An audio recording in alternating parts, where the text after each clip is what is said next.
Hello, Strictly Business listeners. This is your host, Cynthia Littleton.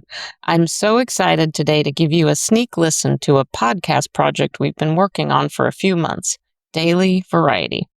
On this show, we talk to variety journalists and guests about news, personalities, and trends that are making headlines in showbiz. Variety has the most incredible masthead of journalists covering media and entertainment.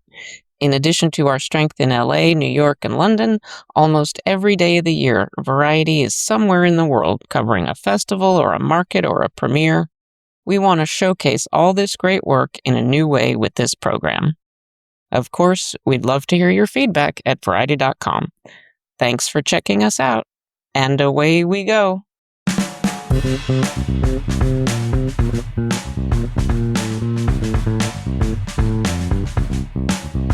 Welcome to Daily Variety, your daily dose of news and analysis for entertainment industry insiders.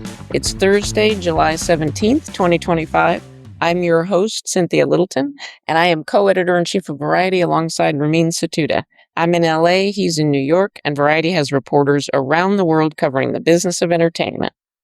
I'm coming to you today from a hotel in West Hollywood where Variety is hosting its annual sports and entertainment breakfast. We have a great lineup that includes Diplo, ESPN's Mina Kimes, and women's soccer great Alex Morgan. More on that later. In today's Daily Variety episode, I'll give you my report on the ESPY Awards. I found the ESPYs to be a great night, minus about 20 minutes from host Shane Gillis. I ran into ESPN chief Jimmy Pitaro at the show, and we talked about the very big sales pitch that the worldwide leader in sports is preparing to lob at consumers as it launches its standalone ESPN streaming app later this fall. From there, we will wish Disneyland a happy 70th birthday. I talked to my Variety colleagues Tangcay and Carole Horst about their deep dive into the world of Walt Disney Imagineering and how their great work is expressed in the parks. But before we get to that, here are a few headlines just in this morning that you need to know. Another video game franchise is going the TV series route. Netflix has ordered a live-action series adaptation of Assassin's Creed. That's a nearly 20-year-old game franchise from Ubisoft, and the series will be produced through Ubisoft's new film and TV division. Lady Gaga opened her Mayhem Ball tour in Las Vegas last night. The rave reviews are rolling in, including one from Variety chief music critic Chris Willman. R.I.P. Connie Francis, what a voice. The singer who had big pop hits in the 1950s and 60s has died at the age of 87. All these stories are on Variety.com right now. Check them out. Now we turn to conversations with Variety journalists about news and trends in show business. We'll start with my late-night thoughts on mingling with sports royalty at last night's ESPY Awards. The ESPY Awards turned into a fist-pumping celebration of female athletes last night. It was fun and it was invigorating. It was great to see so many women recognized in a range of sports, from volleyball to rugby to track and field. The ESPYs have categories that are gender mixed, and women scored in those too. The one and only Simone Biles won for Best Champion Performance for her work at the 2024 Summer Olympics. Well, that was very unexpected, especially in a category of all men, so thank you guys so much. Ilana Maher, the champion women's rugby player, won for Breakthrough Athlete. She noted that it only took her 7 years and 2 Olympics to break through in her sport that is still very esoteric for women.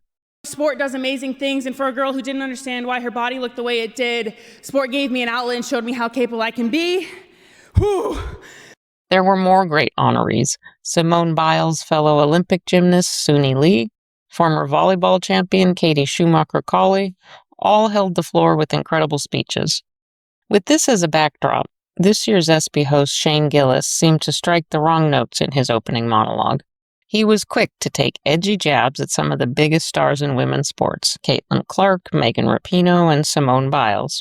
Inside the Dolby, most of his jokes didn't land, at least not in my section. The strength of the honorees, male and female, saved the day. There was a lengthy tribute to Oscar Robertson, a pioneering black basketball star from the 1960s and 70s. He was the founder of the NBA Players Association, and he fought a 6-year legal battle for the right to give players more control over their careers. Robinson was known as the Big O in his playing days. Today's NBA players can thank the Big O for their multi-million-dollar contracts. ESPN, of course, used the ESPYs as a platform to promote the upcoming launch of its standalone ESPN streaming app. During the telecast, ESPN ran a 60-second image spot dubbed Sports Forever. It tugs pretty hard on the hearts of sports fans. If you're a fan, what you'll see in the next minutes, hours, and days to follow may convince you you've gone to sports heaven. I ran into ESPN chief Jimmy Pitaro as I was leaving the Dolby on Wednesday night.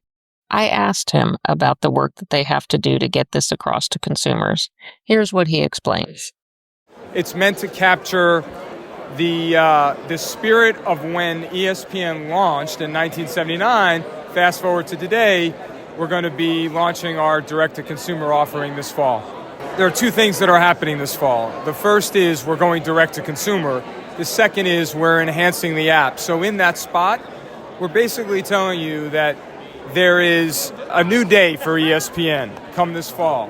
You'll be able to access all of our content, all of ESPN, all in one place. And that is the ESPN app.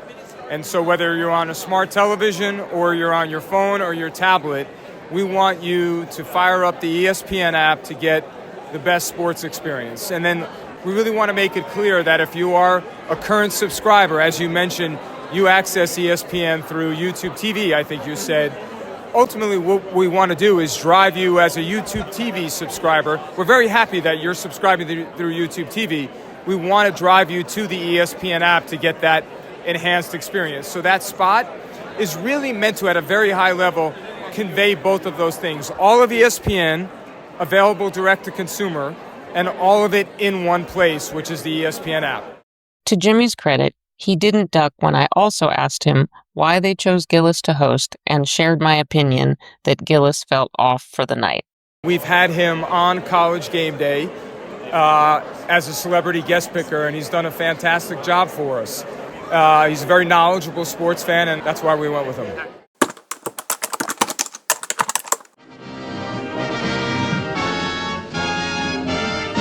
Now we turn our lens to a different part of the Magic Kingdom. Disneyland is turning 70 this year. In our print edition this week and on Variety.com, we take a look at Disney Imagineering and how its work keeps the mother of all theme parks evolving. Here I talk to my colleagues Tangcay, who is Senior Artisans Editor, and Carole Horst, who is Deputy Features Editor, about pulling together this package of stories. Yes, indeed, they were assigned the tough job of doing their research at Disneyland. Tangcay and Carole Horst, thank you so much for joining me today. Thank you for having us. Thank you for having us. You two shepherded a fantastic package of stories that publishes this week in this week's edition of Variety. It's all about Disneyland, truly one of the happiest places on earth for many Variety staffers. And Disneyland is turning 70, and there's nothing we like more than anniversaries that end in 0 and 5. So this package came together as a labor of love. Jazz, tell listeners the origin story of this. The origin story of this began, I was scrolling through Disney Plus and I stumbled across the Imagineering story, which is their documentary miniseries that focuses on the Imagineering. These are the people that make the magic in the parks and throughout the entire Disney brand happen. The technical wizards that design the tech behind the rides, that do a lot of the tech behind, everything that happens at Disney. But really at Disneyland is where it's expressed writ large. Yes. And it just so happened that Disneyland was turning 70 on July the 17th. So it was the perfect opportunity to be like, let's do this. And you were on board, Carole was on board, and we birthed this incredible package that celebrates the Imagineers at Disney. Carole, you got a tour behind the scenes.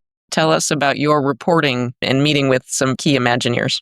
I talked to David Lightbody, who's head of Disney Live Entertainment worldwide, and he oversees live entertainment across all Disney parks, all cruise ships, all Disney properties, down to what he termed as even the meet and greets with the characters at the parks, which he terms of I love this phrase. He said it was the purest form of theater, with like Cinderella meeting a fan. And his enthusiasm for live entertainment, for theater, it is born from his work when he started out in Scotland, putting on Shakespeare and other plays in castles across the Highlands.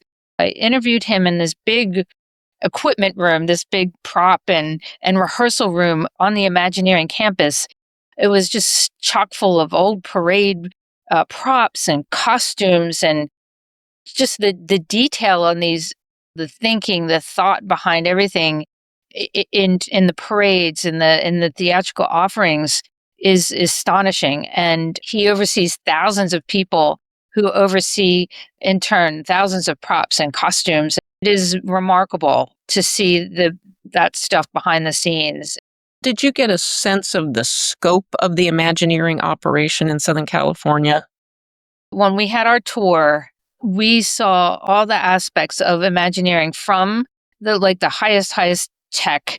We saw how they developed the Spider-Man show that's on the Avengers campus with the robot that flies through the air, to the sculpture room where they create models, they create sculptures from this sketching, 2D sketches, and people sitting around thinking, to these new BDX robots.